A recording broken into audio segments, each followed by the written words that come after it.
মাদ্রাসা আমি চালাচ্ছি এখন, এই মাদ্রাসার কারণে আমি চালাচ্ছি।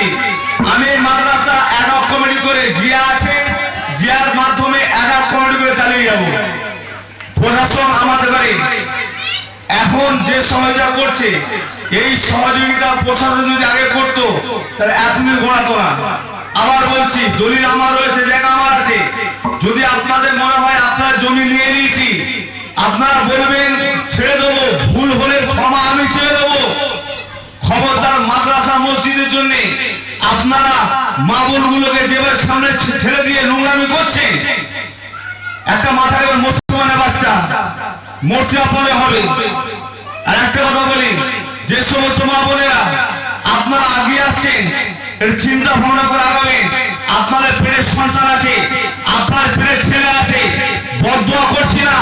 মাদ্রাসা মসজিদের ক্ষতি আপনারা করতে চান, আপনার কিছু হবে না, আপনার সন্তানদের বড় বড় ক্ষতি হয়ে যাবে।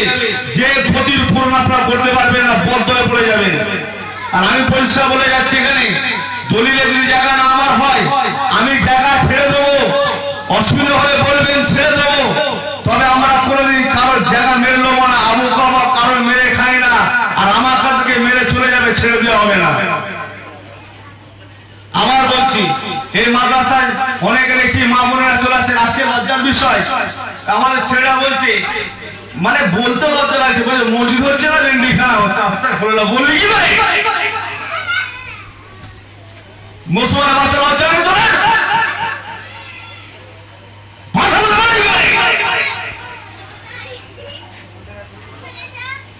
আমি ঠান্ডা মাথার ছেলে ভাই, বলেছি পরিষ্কার, যদি মাদ্রাসায় তালা মারতে হয় সব কটা জান খেয়ে দেবো। তো আমাদের যেমন সরকারগুলো পিছনে পড়েছে, প্রত্যেককে হাজার করে ছেড়ে দেবো। এই গ্রামে দুটো উপাসাইবা আছে, তাদের সহযোগিতায় এই গ্রামে মাদ্রাসা ফেরা হচ্ছে। আর গ্রামের বেতনা মান্নাকে বলছি, আপনার সঙ্গে আমার কোনো ঝগড়া নেই। আপনার দায়িত্বে যারা কাজ করছে, আপনি তাদের সঙ্গে কথা বলেন, তারা আপনার পার্টি ক্ষতি করে দেবে। আমরা কোনো পার্টির পক্ষে নয়, কারোর বিপক্ষ নয়। পরিষ্কার বলে দিলাম, আজ থেকে পরিষ্কার বলে দিচ্ছি, এই জায়গায় যদি কেউ ঝামেলা করে, এমন ঠোকা ঠুকবো, আপনার গ্রাম, আপনার এমএলএ, আপনার প্রধান, আপনার এলাকার অফিসার যখন খারাপ করে ছেড়ে দেবো। অন্যায় হলে বলবেন, মাপ চেয়ে ভুল করে ফেলে আমি বলে দিচ্ছি পরিষ্কার। তো আপনার জায়গা দিলেন দেখান, ছেড়ে দেবো আপনার জায়গা। কি পেয়েছেন আপনারা? এই যে ভাষাগুলো বলছি, জীবনে আমি আপনারা যেরকম ভাষা বলি না, আমি আস্তে আস্তে কথা বলি আপনার ঘরে। সীমা ছাড়িয়ে গেছে আপনারা, বেশি পাকাপাকি করে এই গ্রামে 50 হুজুর গিয়েছে। আমি বলছি রাজ্য সরকার গ্রামে করে রেখে দেবো, পুলিশের সহায়তা চাইবো, আইনি ভাবে যাবো। সহায়তা না করলে তাদের সহায়তা ছাড়াও কাজ করবো না এখানে।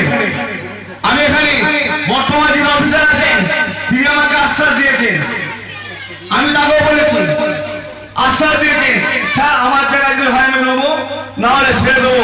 তাছাড়াও কিছু মানুষ গা জড়ি করছেন।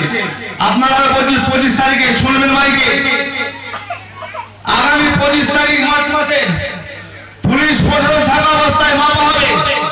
দলিল যার হবে সে সেই জায়গা ব্যবহার করবে।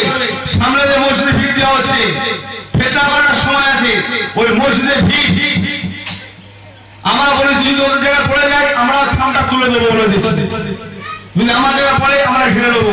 আমাদের যা জায়গা আছে প্রশাসন কথা দিয়েছে, তাদের সামনে রেখে আমরা সেই জায়গা আমরা ঘিরে দেবো। আমাদের জায়গা আমরা ঘিরে দেবো, যদি তার বাইরে পড়ে যায় আমরা ছেড়ে দেবো। অতএব গ্রামবাসীর কাছে ঠান্ডা মাথায় অনুরোধ করছি, যদি আপনার আমার দরকার হয় বা আপনাদের আমার দরকার হয় বা আমাদের বা আপনার দরকার হয়, তো গ্রামের মাদ্রাসা, গ্রামের সম্মান, গ্রামের নাম, আমি তো মাদ্রাসা বলবো না। এই গ্রামে বাচ্চা বাচ্চা ছেলেগুলো মারা হলো, গ্রামের লোক সবাইকে খারাপ বলবেন না। যারা প্রতিবাদ করেছেন আলহামদুলিল্লাহ, যারা দেখে হেসেছেন একটু লজ্জা হয় না করে যে বাইরে থেকে বাচ্চা ছেলে মেরে দিল, অন্যায় হতে পারে, আলোচনা আছে। এইখানে আগের বারে এইখানে মাদ্রাসায় এই কাজ ফেলে